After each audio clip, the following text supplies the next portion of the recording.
আসরে জন্য বলছিলাম আল্লাহর হাবিব বিশ্বনবী বলেছেন কিয়ামত হলো দুই প্রকার, একটা হলো ব্যক্তিগত কিয়ামত, আরেকটা হলো সমষ্টিগত কিয়ামত।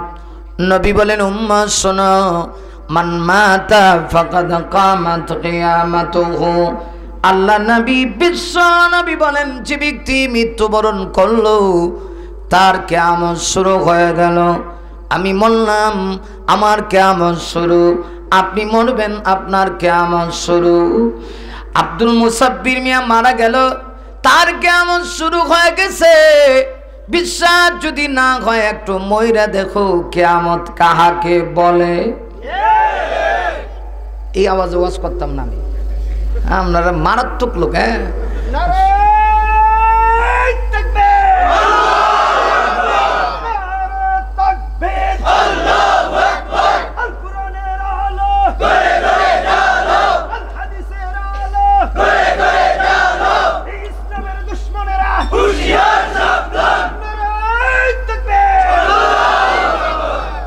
বুড়া মানুষ কি আওয়াজ দেখছেন নি?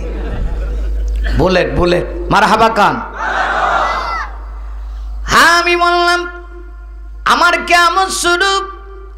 এই মানব দেহের 3.5 হাত বডির চেয়ে দিন অস্তিত্ব বিলীন হয়ে যাবে, ওই দিন আমার ব্যক্তিগত কিয়ামত শুরু হয়ে গেল।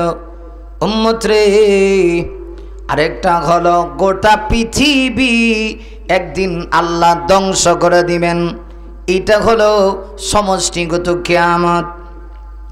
আসমান জমিন গ্রহ নক্ষত্র চন্দ্র সূর্য যিনি সৃষ্টি করেছেন, এই বিশ্ব ভূমণ্ডলের একদিন পরিসমাপ্তি তিনি ঘটাবেন। এটা যেদিন হবে গো, এটা হলো বড় কিয়ামত, এটা হলো সমষ্টিগত কিয়ামত। ঠিক না বে ঠিক? জোরে কান। এই পৃথিবী ততদিন থাকবে। আল্লাহর হাবিব বিশ্বনবী রাহমাতুল লিল আলামিন হাদিসের ভিতরে উল্লেখ করেছেন লা তাকুমুস সাআ হাত্তা ইউকালা ফিল আরদি আল্লাহ আল্লাহ। আল্লাহ নবী বলেন এই পৃথিবীতে যতদিন পর্যন্ত একজন মানুষ আল্লাহ আল্লাহ বলনেওয়ালা থাকবে, মহান আল্লাহ এই পৃথিবী ঠিকায় রাখবে। যেদিন ইমানদার থাকবে না, আল্লাহ বলবেন ইসরাফিল সিংহায় ফুৎকার বাজায়া দাও, ঠিক কিনা? তখন কিন্তু মানুষ থাকবে, কিন্তু একটাও ইমানদার থাকতো না, সব থাকবো বানরের ঘরের বানর। হ্যাঁ ভাই, আল্লাহর পক্ষ থেকে অর্ডার পাইয়া হযরত ইসরাফিল আলাইহিস সালাতু ওয়াস সালাম সিংহার ভিতরে তিনি ফুৎকার বাজায়া দিবে। হযরত ইসরাফিলের সিংহায় ফুৎকারের আওয়াজে পৃথিবীর অবস্থা কেমন হবে? কিয়ামতের ভয়াবহ পরিস্থিতি কি হবে আল্লাহ কোরআনের ভিতরে কোট করেছেন, তুলে ধরেছেন সূরা জিলজালের ভিতরে। আল্লাহ নিজেই তাফসীর করেছেন। এমন আওয়াজ হযরত ইসরাফিলের সিংহার ফুৎকারে পৃথিবীর মানুষ শুনবে, অতীতের ইতিহাসে এমন আওয়াজ পৃথিবীর মানুষ আর কোনোদিন শুনে নাই, ঠিক কিনা? হ্যাঁ ভাই, একটু খেয়াল করেন তো। যেদিন এই পৃথিবীতে ইমানদার থাকবে না, আল্লাহ ইসরাফিলকে বলবে সিংহায় ফুৎকার দাও। ইসরাফিলের সিংহার ফুৎকারের আওয়াজ কেমন হবে? পৃথিবীর মানুষ এমন আওয়াজ অতীতে কোনোদিন আর শোনে নাই। অবস্থাটা কেমন হবে আল্লাহ সূরা জিলজালে একটু তাফসীর করছেন। সেই দিন কি ভয়াবহ পরিস্থিতি হবে আল্লাহ কোরআনে বলেন ইদা যুলজিলাতিল আরদু জিলজালাহা। আল্লাহু আকবার কর। রাসূল আপনি স্মরণ করুন সেই সময়ের কথা যখন ইসরাফিল সিংহার ভিতরে ফুৎকার দিবে, জমিন তখন এমন কম্পন সৃষ্টি করবে, এমন জালজালা সৃষ্টি হবে, পৃথিবীর মানুষ এমন জালজালা এমন ভূমিকম্পন অতীতে মানুষ দেখে নেই। এই যে তুরস্ক, আপনার নাম শুনছেন, পৃথিবীর একটা রাষ্ট্রের নাম কি? তুরস্ক। আমি কিন্তু যুগোপযোগী কথা বলি, মুখস্থ কথা না, একটু ভালো করে বুঝবেন। আপনারা আবার বুঝছেন না, মাঝে মধ্যে এদিক সেদিক গেলে হুজুর মনে লাইন ছাড়া যাইব, এই লাইন ছাড়ার হুজুর আমি না, একটু ভালো করে বুঝেন। তুরস্কে যে ভূমিকম্প হলো কয় সেকেন্ড হয়েছে? হ্যাঁ 17 বলতেছেন না? আমি দেখলাম যে এক পত্রিকায় লেখছে 45 সেকেন্ড, সোশ্যাল মিডিয়ার কল্যাণে। 45 সেকেন্ডের ভূমিকম্পে তুরস্কের জমিন তছনছ হয়ে গেছে। আর যেদিন ইসরাফিল সিংহায় ফুৎকার দিবে পৃথিবীতে কম্পনটা কেমন হবে? আহ, বুঝতে পারেন বিষয়টা? হ্যাঁ ভাই, আল্লাহ জন্য জিলজালের ভিতরে সূরা জিলজালের ভিতরে জানা দিয়েছেন, নবী গো ইসরাফিল সিংহায় যখন ফুৎকার দিবে জমিনের ভিতরে এমন ভূকম্পন সৃষ্টি হবে, পৃথিবীর মানুষ অতীতে এমন ভূকম্পন আর কোনোদিন শোনে নাই। এমন আওয়াজ হবে, জমিনের ভিতরে এমন অবস্থা সৃষ্টি হয়ে যাবে, আল্লাহ বলেন এমন জালজালা তৈরি হবে। ওয়াখরাজাতিল আরদু আসকালাহা, আল্লাহ বলেন সেই দিন জমিন তার বোঝা নিজেই প্রকাশ করে দিবে, ঠিক কিনা? জমিন তার বোঝা বাইর করে দিব। আপনি কি তা ভাবছেন আপনি বড় ক্যাডার না? কিছু লোক আছে মৌলবীরা ধরতে পারলে মনে করে বড় পণ্ডিতের ঘরের পণ্ডিত। একটু ময়রা দেখ সিফালিল্লাহ কারে ক দূরে আসতে কোন, ঠিক না কোন? ঠিক না? জোরে বলেন, আরো জোরে, জোরে বলেন, আরো জোরে বলেন। হ্যাঁ পণ্ডিত মনে করা নিজেরে। মরলে পরে তো জমিন এমন চাপা দিব, কবরের মাটি দুই পার্শ্ব থেকে এমন ভাবে তোমাকে চাপা দিবে, কেউ তোমাকে বাঁচাতে পারবে না। তো আয় হায় হায় হায়, আরে এখন তুমি তোমার নিজেরে খুব বড় পণ্ডিত মনে করতেছ। দেখেন না, উলামায়ে কেরাম হইল নিরীহ, আর যারাই হক কথা বলে এদের বিরুদ্ধে একদল পিছনে লেগে যায়, একদল লাগতেই থাকে, হক কথা বললেই সমস্যা। আর আমরাও বলতে পারি, আমরা উলামায়ে কেরাম দেওবন্দের উত্তরসূরি উলামায়ে কেরামরা, আমরা আমাদের বক্তব্য ক্লিয়ার, আমাদের বক্তব্য স্পষ্ট। আমি হকের পথে ছিলাম, হকের পথে আছি, হকের পথে থাকবো। আমি ইমানের পথে ছিলাম, ইমানের পথে আছি, ইমানের পথে থাকবো। ইমান এবং ইসলামের পথ থেকে পৃথিবীর কোনো অপশক্তি আমাকে একচুল পরিমাণ পিছপা করতে পারবে না। ভাইরা খেয়াল করেন তো, একটু চিন্তা করেন যে আপনি তো মরবেন, মরার পরে অবস্থাটা কি হবে? কিয়ামতের সময় অবস্থাটা কি? জমিন তো সব কিছু প্রকাশ করে দিব। আজকে যে মৌলবীর দর্শনের আসামি আপনি বানাইতেছেন, যেই জায়গায় দাঁড়ায়া আলেমকে দর্শনের আসামি বানাচ্ছেন, সেই জায়গার থেকেই আপনার সব কিছু প্রকাশ হবে। আজকে দেখছি না আমার দেশের এক অভিনেত্রী, মাশাআল্লাহ কত সুন্দর, কিছুদিন আগে দেখলাম, আহা কি তেল মারা মারছে রে।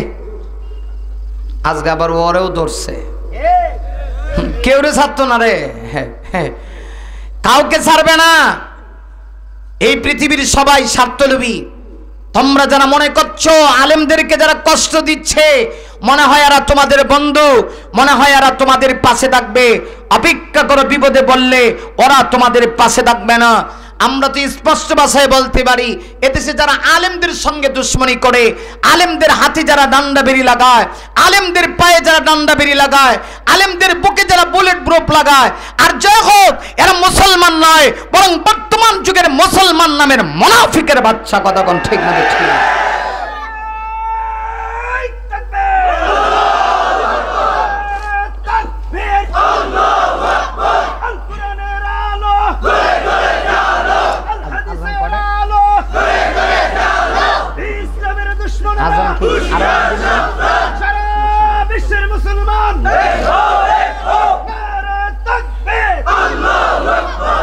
মাশাআল্লাহ। রাগটা করছেন আবার যে হুজুর জি মাশাআল্লাহ, ঠান্ডাও হয় গরমও হয়। আহা বুঝবেন না, বুঝবেন না, বুঝবেন সেদিন কোনো কাজে আসবে না।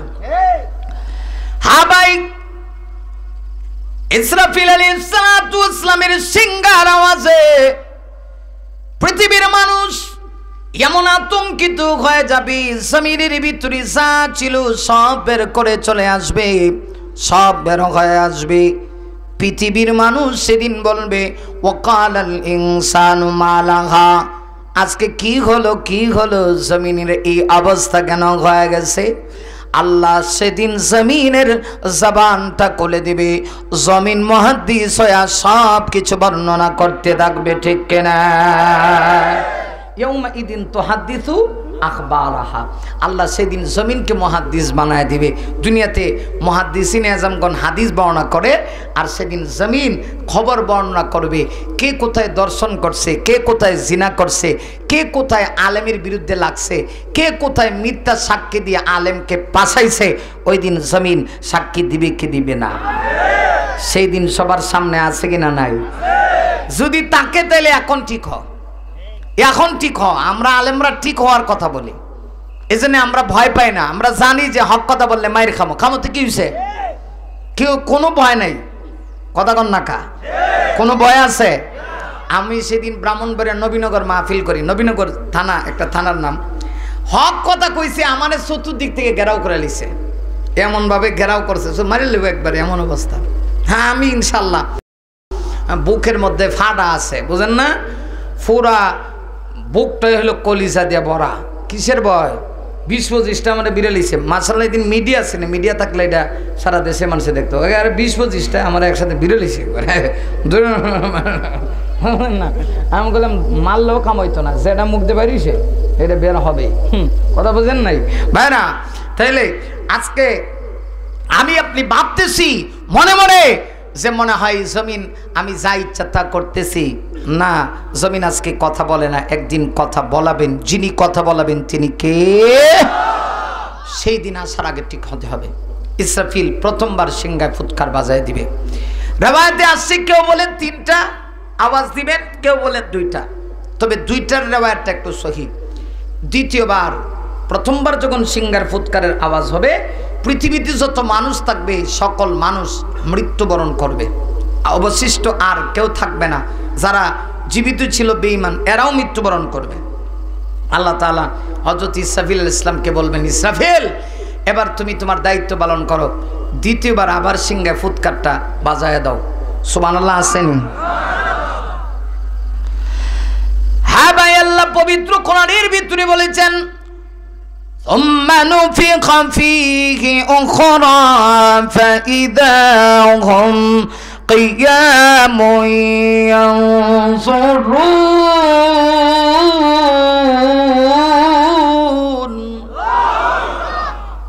হযরত ইসরাফিল আলাইহিস সালামকে আল্লাহ কইব, ইসরাফিল তুমি তোমার দায়িত্ব পালন করো, সিংহায় দ্বিতীয়বার আবার ফুৎকার বাজাও। ইসরাফিল আলাইহিস সালাতু ওয়াস সালাম যখন ফুৎকার বাজাই দিবে দ্বিতীয়বার, পৃথিবীতে যত মানুষ মৃত্যুবরণ করছিল, তাফসীর জামে সগীর লেখে যে যেখানে মৃত্যুবরণ করছে সে সেখান থেকে উঠবে, উঠে হাসরের মাঠে আল্লাহর সামনে দাঁড়াবে। আর আসতে গেন সুবহানাল্লাহ। কেউ নদীতে মারা গেছে, নদীতে মারা গেছে মানে নদীতে গেছিল, হয়তো বা আকাশের অবস্থা খারাপ হয়েছে, এখানেই দেখা গেছে ঠান্ডা ভরে মরে গেছে, এমন লোক নাই? আবার কোন লোক আছে বর্ষার মৌসুমে মারা গেছে, তাকে লাশ নদীতে লাশ ফেলে দেওয়া হয়েছে, ভাসিয়ে দেওয়া হয়েছে। কেউ বা সাগরে মারা গেছে, কেউ বা খালে মারা গেছে। যে যেখানে মারা যাবে সে সেখান থেকে ইসরাফিলের দ্বিতীয়বারের সিংহার ফুৎকারের আওয়াজ শুনে উঠতে থাকবে, হাসরের মাঠে উঠে আল্লাহর সামনে দাঁড়াবে। সেই দিনকার পরিস্থিতিটা কি হবে?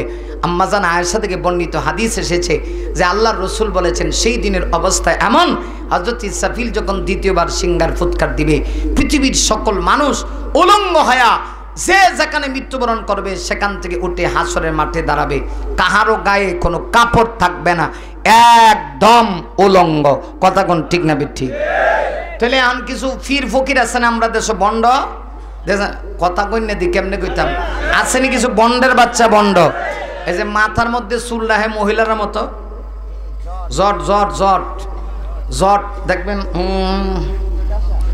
জড়া সা বুঝি, জড়া সা, মড়া সা, কুত্তা সা, গাইবি সা, কত সা আমার দেশে।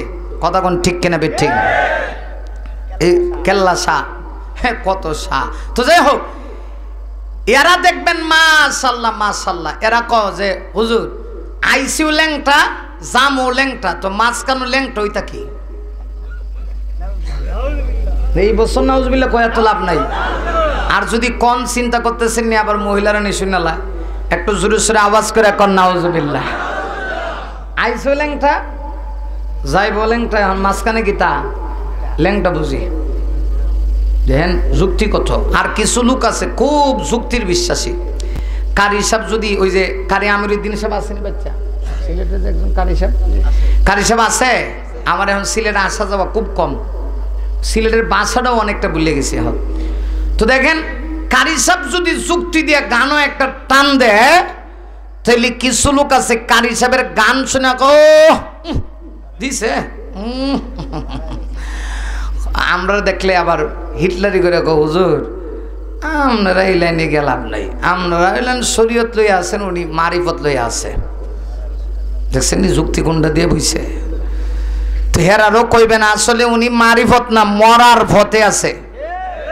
কথা কন না কেন ঠিক কিনা? কি বলেন? হাসরের ময়দানে উঠবেন উলঙ্গ, এই জন্য দুনিয়া তো ল্যাংটা থাকতেন নি। আল্লাহ ল্যাংটা থাকবার লাগে দুনিয়া ফাড়াইছে। আল্লাহ কোরআন শিবনা কইছে কাদ আনসালনা আলাইকুম লিবাসা, আমি তোমাদের উপরে লেবাস নাজিল করছি। আল্লাহু আকবার।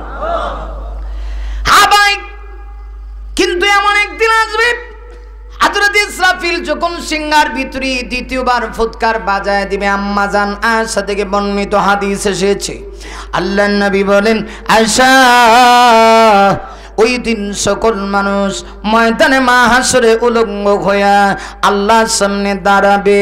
একটু চিন্তা করো ওই দিনকার পরিস্থিতিটা কি হবে, সেই ভয়াবহ বিভীষিকাটা কেমন হবে। আল্লাহ কোরআনে তাফসীর করেছেন ইয়াউমা ইয়াফিরুল মারউ মিন আখিহি ওয়া উম্মিহি ওয়া আবি ওয়া সাহিবাতিহি ওয়া বানি। ওই দিনে এমন হবে মা তার সন্তানের পরিচয় দিবে না, সন্তান তার মায়ের পরিচয় দিবে না, বাবা তার ছেলে থেকে পলায়ন করবে, ভাই ভাই থেকে পলায়ন করবে, প্রত্যেকেই প্রত্যেক থেকে পলায়ন করবে। বিশ্বাস যদি না হয়, কিছুদিন আগে আমার দেশে যখন করোনা হয়েছিল, করোনায় আমাদেরকে দেখায় দিয়েছে এইটাও যেন দুনিয়ার একটা কিয়ামত। করোনা আবার কয়েক ধাপ। প্রথম ধাপে যখন করোনা আসছে আমরা দেখেছি বাবার সামনে সন্তান মারা যায়, কিন্তু বাবা তার সন্তানকে হাত দিয়ে ধরে না কেন? বাবা চিন্তা করে আহারে আমি যদি তার গায়ে স্পর্শ করি হয়তো বা করোনা আমাকে ধরে ফেলতে পারে। কিন্তু করোনার কোনো শক্তি নাই, শক্তি একমাত্র কেবলমাত্র কার? হ্যাঁ যুবক শোনো, এই করোনা আবার খুব চালাক। প্রথমবার করোনা দেখছি, আবার দ্বিতীয় ধাপে করোনা আসছে। এই করোনা আবার সবার কাছে গেছে না, এটা কিছু মাদ্রাসায় গেছে, ওয়াজ মাহফিলে গেছে, একটু বেশি বেশি মাদ্রাসাত গেছে, যেন হুজুর পার্টি আছে এখানে একটু বেশি গেছে। মেলায় যায় না, আরো আসতে কম। এদি মেলা লাগায়া আবার মেলায় ডাকে, মেলায় যাই রে, মেলায় যাই রে, আবার ডাকে মেলায় যাই রে, মেলায় যাই রে। ঢাকা বাণিজ্য মেলা যেখানে হয়, এই গেল বছর করোনাকালীন সময়ে আমার মাহফিল ছিল। বাণিজ্য মেলা চলে কিন্তু আজ চলে না। হারে কি আফসোস আর আক্ষেপ। হ্যাঁ ভাই, বাণিজ্য মেলা চলেছে কিন্তু আজ চলে নাই। একটু চিন্তা করে দেখো, এই করোনা এসেও কিন্তু আমাদেরকে চালাক বানায় দিছে। করোনা আমাদেরকে অনেক কিছু শিক্ষা দিয়েছে, আমরা করোনার মাধ্যমে অনেক কিছু শিক্ষা নিয়েছি, ঠিক কিনা বলেন?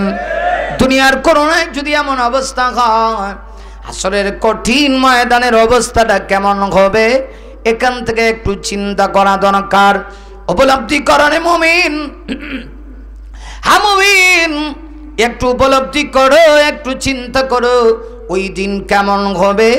আম্মা জান আয়েশা বলেন, নবী বলেন ওই দিন সকল মানুষ উলঙ্গ হইয়া একদম হাসরের মাঠে আল্লাহর সামনে দাঁড়াবে।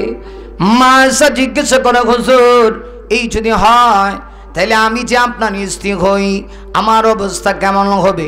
নবী বলেন আয়েশা তুমিও উলঙ্গ হয়ে হাসরের মাঠে দাঁড়াবে। আম্মা জান আয়েশা ডাক দিয়া কয় হুজুর ওই দিনকে আপনার ইজ্জতে আঘাত লাগবে না? নবী গো আমি না আপনার স্ত্রী হই, আপনার স্ত্রী হয়ে হাসরের মাঠে যদি এইভাবে উঠি আপনার ইজ্জতে কি আঘাত লাগবে না? নবীজি ডাক দিয়ে বলে শোনো ওই দিন তো কেউ কাহারও দিকে তাকাবে না, লক্ষ্য করবে না, প্রত্যেক থেকে পলায়ন করার চিন্তা ভাবনা করবে। মায়ের কাছে গিয়া বলবে মা আমি না তোমার সন্তান, বিপদে পড়েছি, একটু আমাকে সহযোগিতা করো, একটা দাও না, একটা নেকি দিয়ে তুমি আমাকে সহযোগিতা করো। মা নিষ্ঠুর পাষাণের মতো ছেলেকে ডাক দিয়ে বলবে আমি পৃথিবীতে কোনো সন্তান ভূমিষ্ঠ করি নাই। আহাম্মা সন্তান বলে যাবে, এটা তো কিয়ামতের মাঠ, এমনকি যেদিন ইসরাফিল সিংহায় ফুৎকার দিবে আল্লাহ কোরআনে বলেছেন ওয়াতাদাউ কুল্লু জাতি হামলিন হামলাহা, অবশ্যই এমন হবে গর্ভবতী মহিলা তার সন্তান প্রসব করে ফেলবে, প্রসব করে সামনে আগায় কিন্তু মহিলা টের পায় না সন্তান প্রসব হয়ে গেছে।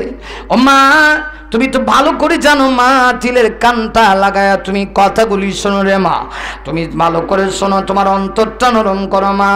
কত কষ্ট করে পৃথিবীতে তুমি মায়ের জাতি সন্তান ভূমিষ্ঠ করো, কিন্তু এত কষ্টের সন্তান ভূমিষ্ঠ হয়ে যাবে সেই দিন মাঠের পাবে না, ওই দিনকার পরিস্থিতিটা কেমন হবে?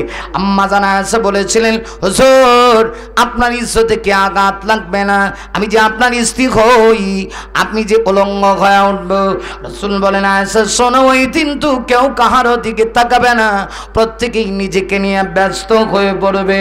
হায় হায় আজকের কিয়ামতের মাঠে আমি কেমনে আল্লাহর সামনে বেঁচে যাব, সবাই সেই চিন্তায় পেরেশান। শুধু মানুষ তা না, আদম নবী থেকে ঈসা নবী পর্যন্ত এই পৃথিবীতে আল্লাহ যত নবী রাসূল প্রেরণ করেছে নবীরা পর্যন্ত ওই দিন আল্লাহর সামনে দাঁড়ানোর সাহস নাই। আল্লাহ সেই দিন কাহারি মেজাজ ধারণ করবেন। আল্লাহ রাব্বুল আলামিন গোটা হাসরবাসীকে উদ্দেশ্য করে আমার আল্লাহ প্রশ্ন ছুড়ে দিবেন লিমানিল মুলকুল ইয়াউম, আজকের দিনের রাজত্ব কার, আজকের দিনের ক্ষমতা কার? কোনো আওয়াজ নাই। ফেরাউন, নমরুদ, কারুন, হামান, সাদ্দাত্যা সহ ডোনাল্ড ডাম সহ ওই ভারতের নরেন্দ্র মোদী, মায়ানমারের অং সান সূচি কুত্তি সহ একটারও মাথা সেই দিন উঁচু করে দাঁড়ানোর সাহস নাই, ঠিক কিনা? আর তোরা যারা এরার উত্তরসূরি, এরা তো ফাঁতি নেতা, এরা কথা কই না দিদি ফাঁতি নেতা নাও ধর কথা কয় না রে, ফাঁতি নেতা নি ইডির কোনো পাওয়ার আছে? পাওয়ার নাই, পাওয়ারলেস। হ্যাঁ নবী বলেন ওই দিন মহান আল্লাহ একজন নবীকে অর্থাৎ আমি বিশ্ব নবীকে আল্লাহ একটু পার্সোনালি একটা মর্যাদা দিয়ে আমাকে উঠাবে। সুবহানাল্লাহ কয়েন আওয়াজ করে, চিৎকার মেরে জোরে জোরে আওয়াজ করে। আয়েশা সেই দিন শুধুমাত্র আমি বিশ্ব নবীকে আল্লাহ পার্সোনালি একটা মর্যাদা দিব। মর্যাদা হলো এই, আমাকে জান্নাতি দুইটা রেশমি কাপড় দিয়ে ফেরেশতার মাধ্যমে আল্লাহ আমাকে কবর থেকে উঠাবে। হাসরের মাঠে কোন নবী পর্যন্ত আল্লাহর সামনে দাঁড়ায়া কথা বলার সাহস নাই। এমন শোনো আদম বাবার কাছে পৃথিবীর সকল মানুষ গিয়া বলবে আপনি আমাদের বাবা, একটু সুপারিশ করুন না। আদম আলাইহিস সালাম বললেন বাবা হয়ে কাম নাই, বাবার অবস্থাই তো খারাপ, আল্লাহ যদি জিজ্ঞেস করে লাই আমি কি জবাব দিমু? যাবে সকল হাসরবাসী ইব্রাহিম খলিলুল্লাহর কাছে। ইব্রাহিম খলিলুল্লাহ বলবেন আমি পারবো না, আমিও কোনো কারণে দুইটা মিথ্যা কথা বলে ফেলেছিলাম, আল্লাহ যদি জিজ্ঞেস করে ফেলে কখনো মিথ্যা বলা জায়েজ, এটা আবার ফতোয়া দিবেন না, টাইম নাই সব কথা বোঝানোর। কিয়ামতের বিভীষিকা অনেক লম্বা কথা, আবার আয়াতটাকে সামনে করে প্যাকেটিং কিছু কথাও বলতে হবে। হযরত ইব্রাহিম বলেন না, আজকের কিয়ামতের কঠিন ময়দানে আমারও কোনো ক্ষমতা চলে না, তোমরা চলে যেতে পারো হযরত মুসা কালিমুল্লাহর কাছে। মুসা কালিমুল্লাহর কাছে হাসরবাসী গিয়া বলবে আপনি একটু সুপারিশ করুন না, কারণ আপনি তো সাধারণ কোনো নবী না, জলিলুল কদর নবী, বনি ইসরাইলের সবচেয়ে দামি নবী। হযরত মুসা জবাব দিয়ে বলবেন না রে না, আজকে আমার ক্ষমতা নাই, আজকে আমার কোনো পাওয়ার নাই। হাসরবাসী পাগল হয়ে একজন পয়গম্বর হযরত ঈসা আলাইহিস সালাতু ওয়াস সালামের কাছে যাবে।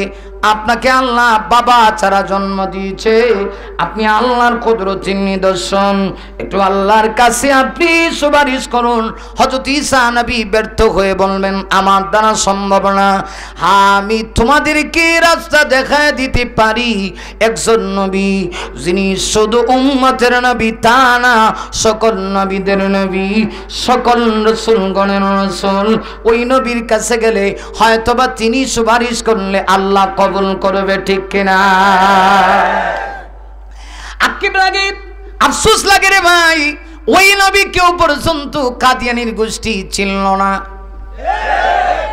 আর আসতে কইন, ঠিক আপনারা জব্বর উল্টা আসতে কইলে জোরে কোন গা, জোরে কইলে আসতে কোন, আর আসতে কইলে জোরে, এটি খুব মারাত্মক লোক। হ্যাঁ, এই কাদিয়ানির গোষ্ঠী বর্তমান যুগের প্রকাশ্য কাফের, প্রকাশ্য আর যেন প্রকাশ্য নাস্তিকেরা যেমন কাফের, বর্তমান যুগের কাদিয়ানির গোষ্ঠীও কাফের।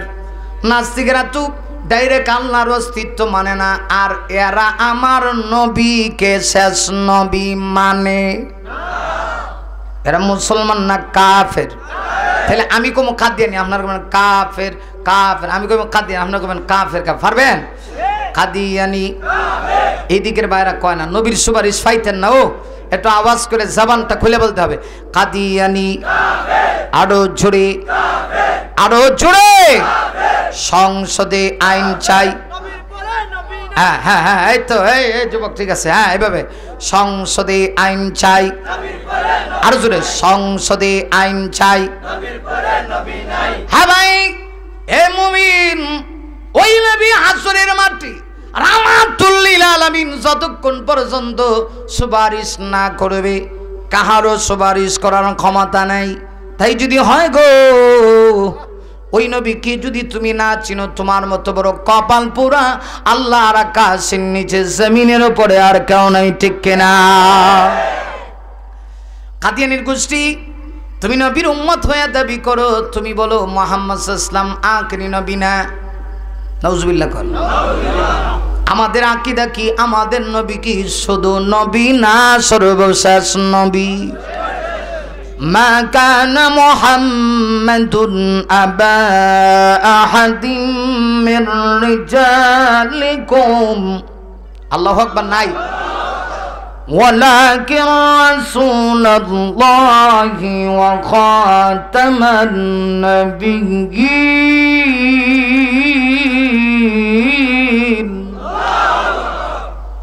আল্লাহ কি বলছেন?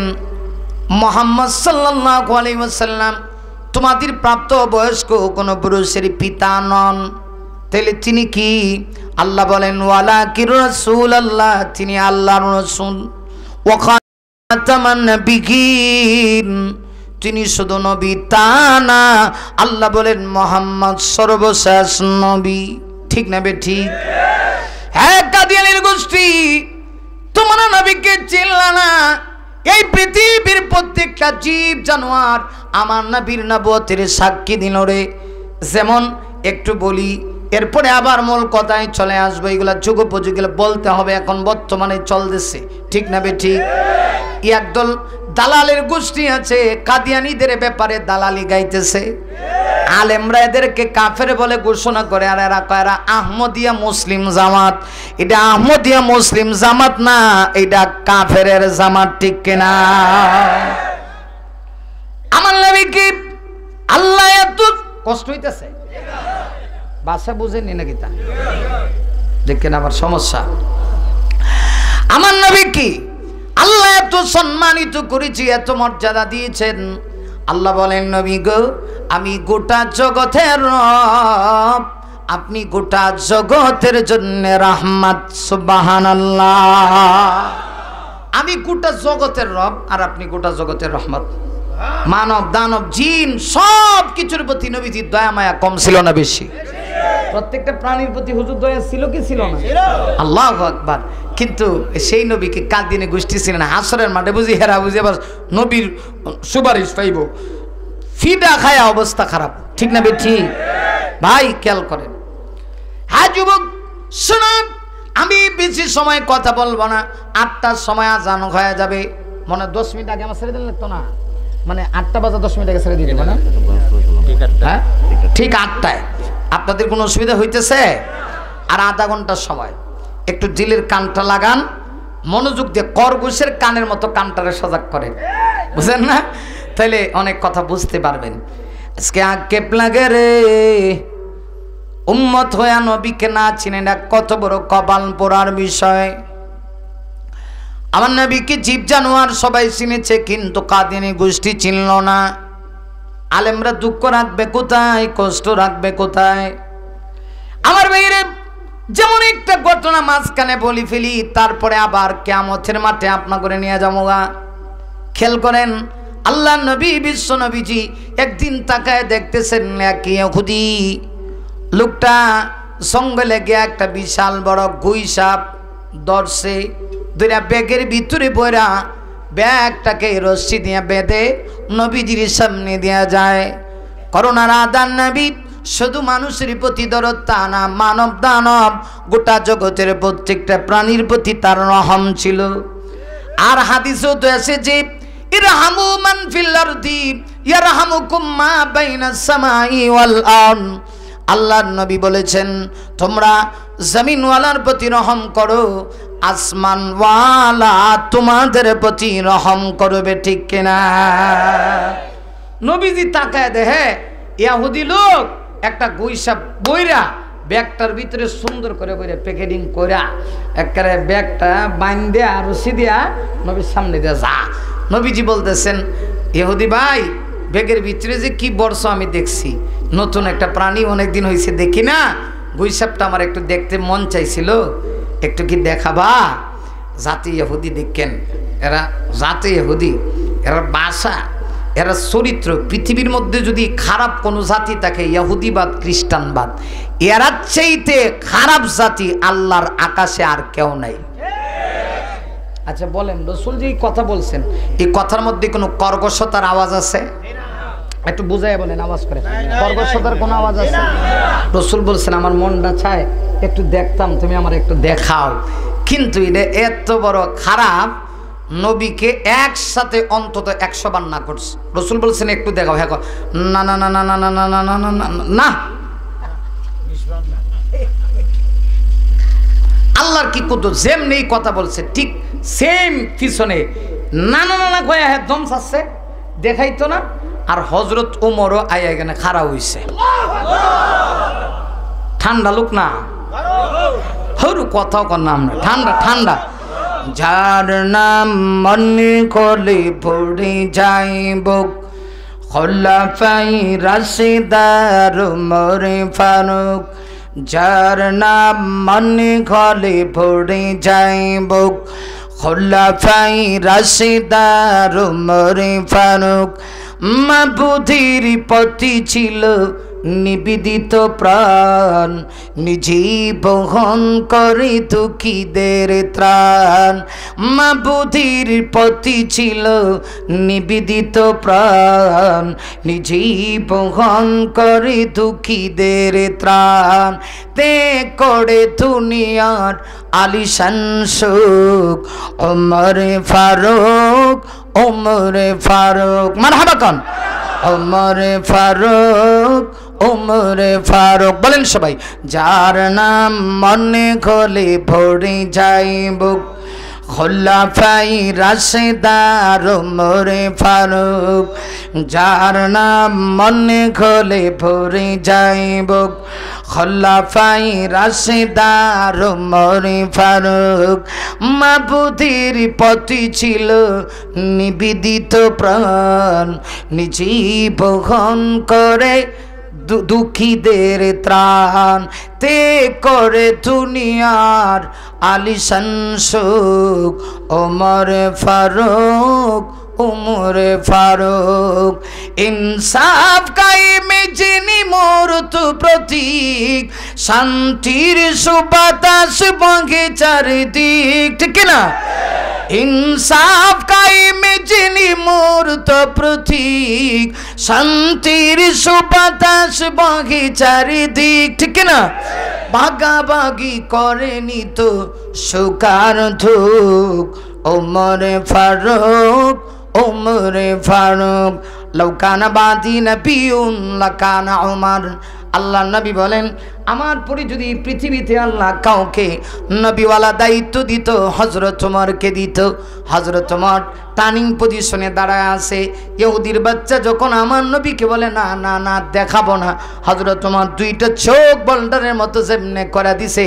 এই লোকটা এত ভয় পাইছে, নবী তাকায় দেখেন লোকটা না করে আবার দাঁড়ায় গেছে, থমকে গেছে। শুধু দাঁড়ায় গেছে তা না, কিতাবের ভিতরে লেখে লোকটার নিচের দিক থেকে ফেল ফেল ফেল ফেল করে ফোঁটা ফোঁটা করে পানি পড়তেছে। হযরত ওমরের চোখের চাহনিতে এত ভয় পাইছে, নবীজি বড় আশ্চর্য হয়ে এখন লোকটাকে জিজ্ঞাসা করে, বাইরে তুই না কইস দেখাবি না, তোকে তো আমি বাধা দিই না, যাইস গা। তো এই দিক দিয়ে পানি ভরে কা, উপর দিক থেকে তো বৃষ্টির কোনো পানি নাই, ঝরনার পানি নাই। লোকটা ডাক দিয়া কয়, হুজুর একটু তাকায় দেখেন না আপনার ওমর কেমনে না বলানোর সাথে সাথে আমার দিকে চোখ দিয়া তাকাইছে। নবীজি তাকায় দেখে ওমর চাইছে, হায় হায় কারবার সারছে। হুজুর ওমরকে একটু বলুন, ওমর যেন দাঁড়ানো অবস্থা থেকে একটু বসে যায়। আল্লাহ রাসূল বলেন, ইজলিস, হযরত ওমর তুমি বসো। ফাজালাসা ওমর। সেনাবাহিনীর সেনা সদস্যরা, সেনাবাহিনীর প্রধানের কি কমান্ড মানে, সাহাবীরা তো আমার নবীকে চাইতে বেশি ভালোবাসতো।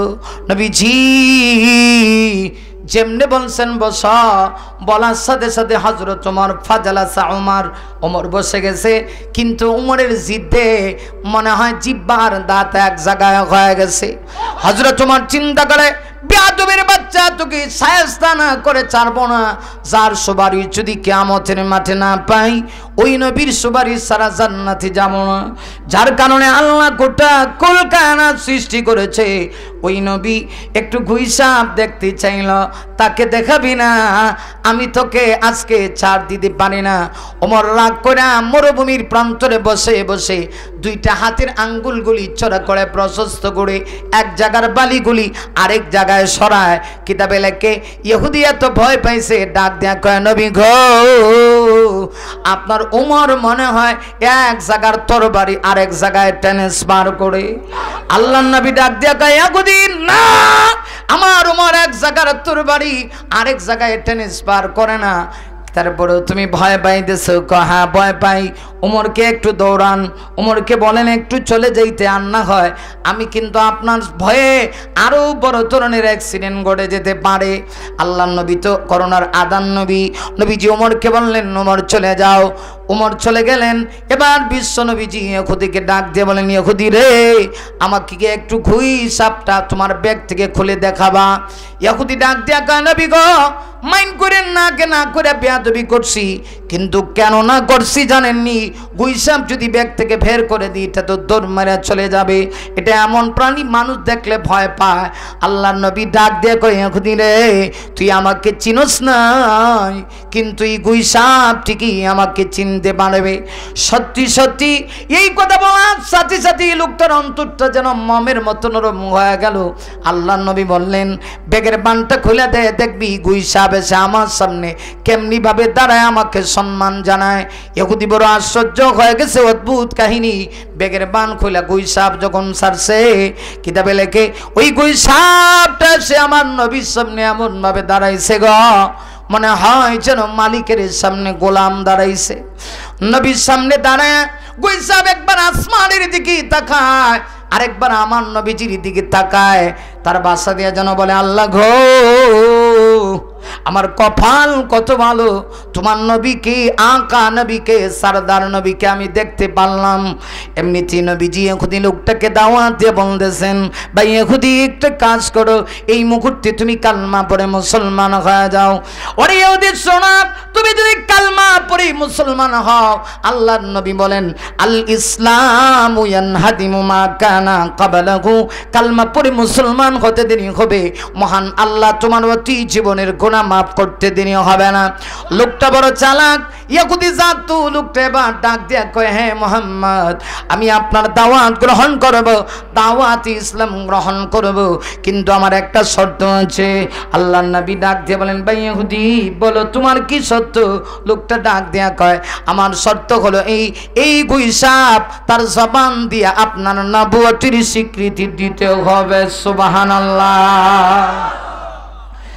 ভাই শোনা, এবার গুইসাপ যদি ইহুদি বলতেছি, পয়গম্বর শুনুন, আপনার গুইসাপ যদি আপনার ব্যাপারে এই মুহূর্তে যদি গুইসাপ স্বীকৃতি দেয়, আপনার নবুয়তের স্বীকৃতি, তাহলে আমি বিশ্বাস করব আপনি আখেরি নবী।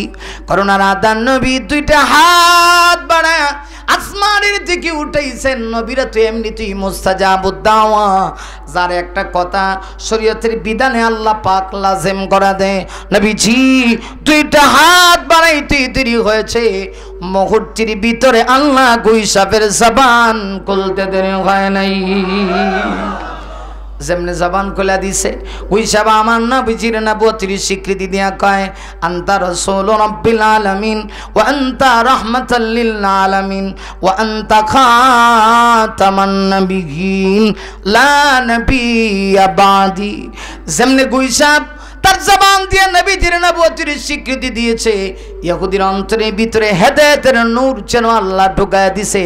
ইহুদি হাত বাড়ায় দিয়া কয়, নবী গো আর দেরি করে লাভ কি, নেন আমার হাতে হাত রেখে বায়াত দেন, আর আমি এই মুহূর্তে আপনার ব্যাপারে শাহাদা দিচ্ছি, আশহাদু আল্লা ইলাহা ইল্লাল্লাহু ওয়াহদাহু লা শারীকা লাহু ওয়া আশহাদু আন্না মুহাম্মাদান আবদুহু ওয়া রাসূলুহু। চিৎকার মেরে কোন মারহাবা।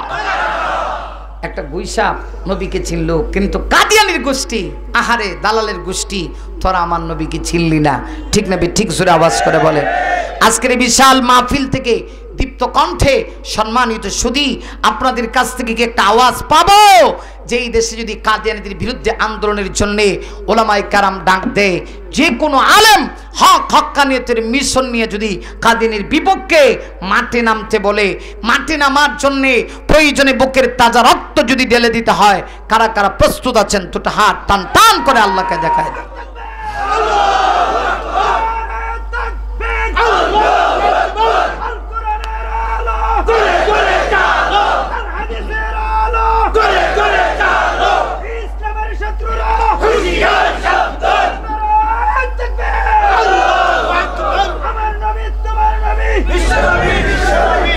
মাশাআল্লাহ।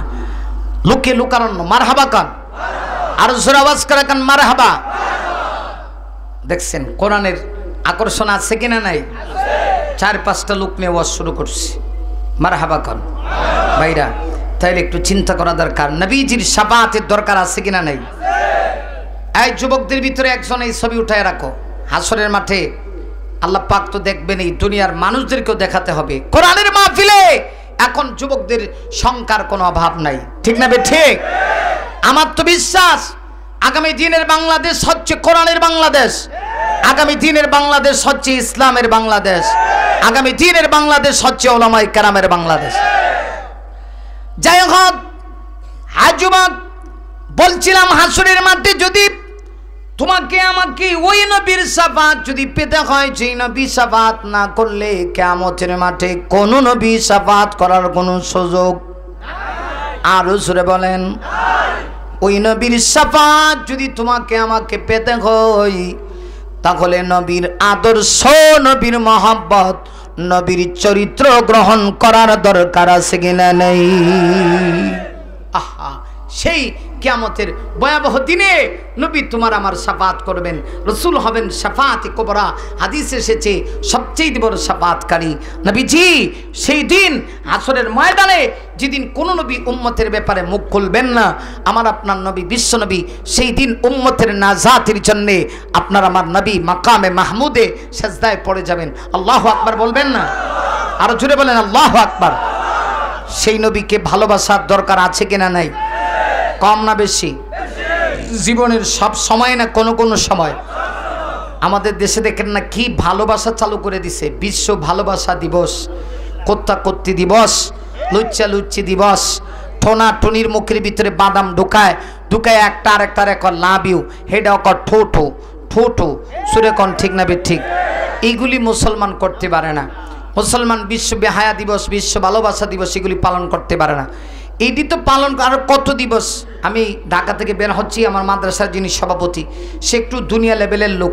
এই কিছুদিন আগের ঘটনা বলতেছি, মাহফিলে বের হচ্ছি, গাড়ির সামনে আইসা কয় হুজুর আজকে চকলেট দিবস, এনেন একটা চকলেট আপনাকে দিব।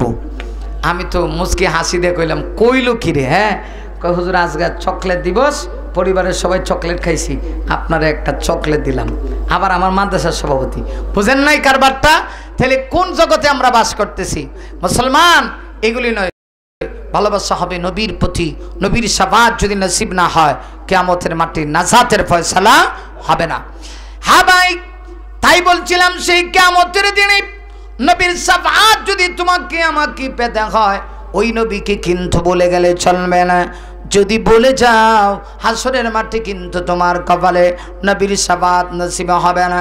ওই কিয়ামতের মাঠে যেই দিন কোন নবী উম্মতকে পরিচয় দিবে না গো, তোমার আমার নবী তোমার আমার ব্যাপারে সুপারিশ করার জন্য মাকামে মাহমুদের সেজদায় পড়ে থাকবেন।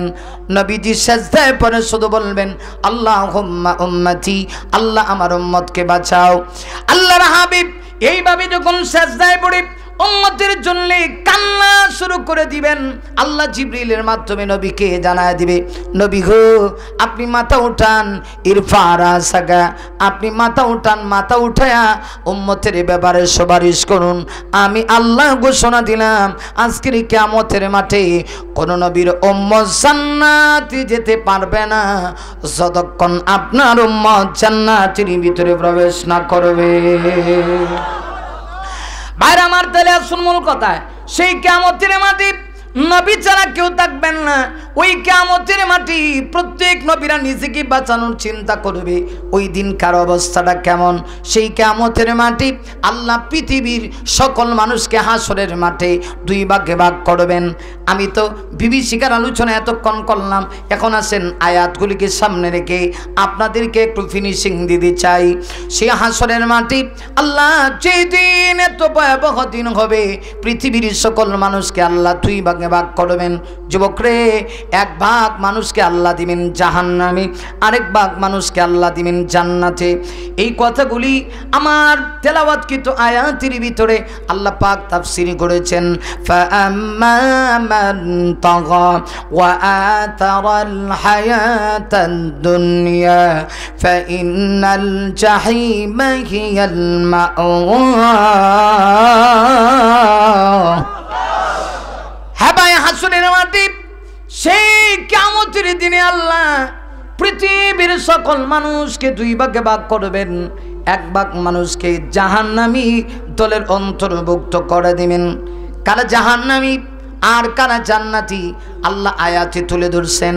আল্লাহ বলেন ফাআম্মা মান তাগা, জাহান্নামী তো তারা, অতঃপর যারা এই পৃথিবীতে তাগা সীমালঙ্ঘনকারী হবে। সীমালঙ্ঘনের ব্যাখ্যা কি? একটা ব্যাখ্যা হচ্ছে যারা আল্লাহর আকাশের নিচে জমিনের উপরে থেকে আল্লাহকে যারা মানবে না, এরা হলো জমিনের ভিতরে সবচেয়ে বড় সীমালঙ্ঘনকারী। ঠিক কিনা? হাসরের মাটি ময়দানে মাসরি আল্লাহ পৃথিবীর সকল মানুষকে দুই ভাগে ভাগ করা, এক ভাগ মানুষকে আল্লাহ পাক জাহান্নামে দিবেন।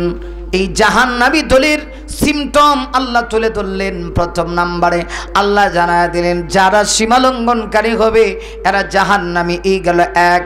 দুই নাম্বার আল্লাহ বলেন ওয়া তারাল হায়াতাদ দুনিয়া, যারা দুনিয়া পায়া আখিরাতকে বলে যাবে, দুনিয়া প্রাধান্য দিবে, এই দুইটা বদগুণ জাতির ভিতরে থাকবে।